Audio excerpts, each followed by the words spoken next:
Et si, au fond, les marchés financiers n'étaient pas si chaotiques que ça? Et si, au lieu de subir leurs caprices, on pouvait apprendre à naviguer avec eux? C'est exactement ce qu'on va voir aujourd'hui, en décryptant un concept absolument fondamental pour tout investisseur, les cycles de marché. C'est vrai que quand on regarde les infos entre les crises sanitaires, l'inflation qui s'envole ou les tensions un peu partout dans le monde, on a vite fait de se sentir complètement dépassé. On a l'impression que tout est imprévisible, que ça part dans tous les sens sans aucune logique. Et pourtant, sous tout ce bruit ambiant, sous la volatilité du quotidien, il y a bien des schémas qui se répètent. Il existe une sorte de carte, une boussole pour s'orienter dans cette jungle. Et cette boussole, c'est le cycle économique. Comprendre ça, c'est vraiment la clé. Et c'est justement cette carte que l'on va déchiffrer ensemble. Alors pour continuer à apprendre et à analyser les marchés avec un peu plus de sérénité, pensez à vous abonner. Allez, on entre dans le vif du sujet. Sortons notre boussole et commençons à explorer le territoire. Alors, le cycle économique, qu'est-ce que c'est? Eh bien en fait, c'est assez simple. L'économie, elle ne pousse pas en ligne droite, sans jamais s'arrêter. Non, elle respire. Elle a des phases où tout va très bien, c'est l'expansion, et des phases où ça ralentit, voire ça recule, la contraction.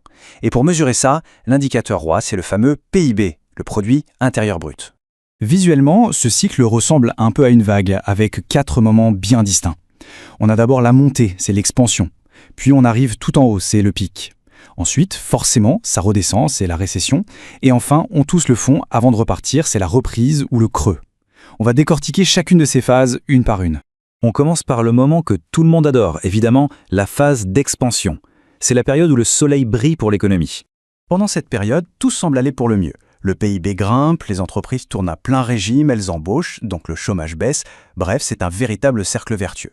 Le seul petit bémol, c'est que toute cette activité commence à créer des tensions sur les prix. C'est là que l'inflation pointe le bout de son nez. Alors dans ce contexte euphorique, où va l'argent?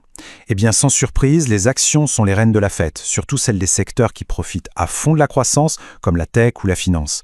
Et bien sûr les matières premières, le pétrole, le cuivre, tout ce qui alimente les usines du monde sont aussi très demandés.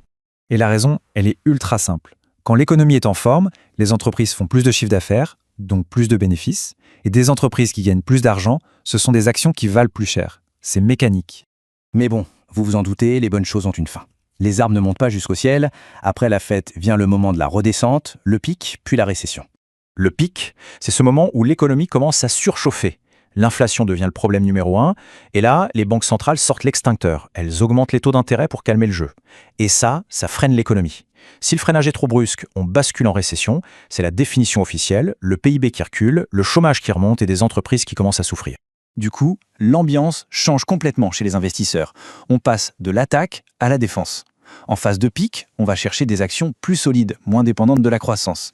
Et en pleine récession, là, c'est sauf qui peut. La priorité, c'est la sécurité. Les obligations d'État, considérées comme l'actif le plus sûr, l'or et bien sûr le cash, les liquidités. Le mécanisme clé à comprendre ici, c'est encore le rôle des banques centrales. Pour essayer de relancer la machine, elles font l'inverse, elles baissent les taux. Et quand elles font ça, les anciennes obligations qui ont des taux plus élevés deviennent d'un coup beaucoup plus intéressantes. Leur valeur augmente, c'est presque mathématique. Et en même temps, la peur générale pousse tout le monde vers les valeurs refuges comme l'or. D'ailleurs, petite pause. Si cette explication vous aide à y voir plus clair, un petit j'aime sur la vidéo, c'est un super moyen de nous le dire. Ça nous aide vraiment à continuer. Heureusement, après la pluie vient toujours le beau temps. La dernière phase du cycle, c'est la reprise. C'est le moment où, dans l'ombre, on prépare déjà la prochaine croissance. C'est le creux de la vague. L'économie a touché le fond. Le pessimisme est à son comble, mais c'est justement là que les choses commencent à s'inverser. Les taux d'intérêt sont au plus bas, l'activité arrête de chuter et se stabilise.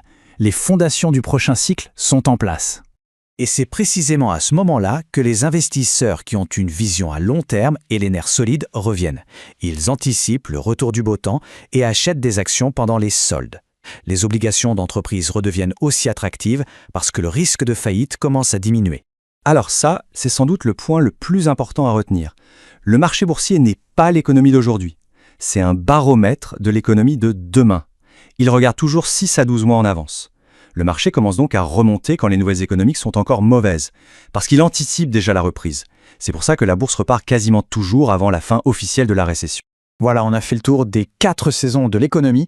Maintenant, pour que tout soit bien clair, on va récapituler ça sur une seule et même carte.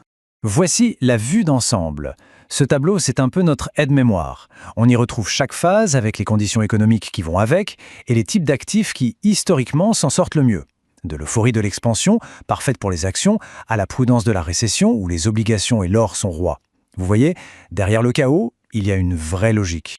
Attention, un point crucial. Ce modèle, ce n'est pas une boule de cristal. Personne ne peut prédire le jour exact où un pic ou un creux va se produire. Le but, ce n'est pas de faire du market timing parfait. Non, l'objectif est d'avoir une grille de lecture, une perspective stratégique pour mieux comprendre le contexte global et prendre des décisions plus éclairées sur le long terme. Au final, la grande question, ce n'est pas tant qu'est-ce qui va se passer demain, mais plutôt où en sommes-nous aujourd'hui.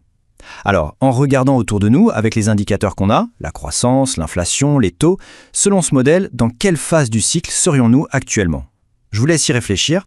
Si ce genre d'analyse stratégique vous intéresse et que vous voulez continuer à affûter votre lecture des marchés, la meilleure chose à faire est de vous abonner pour ne pas manquer les prochaines vidéos. Merci beaucoup pour votre attention.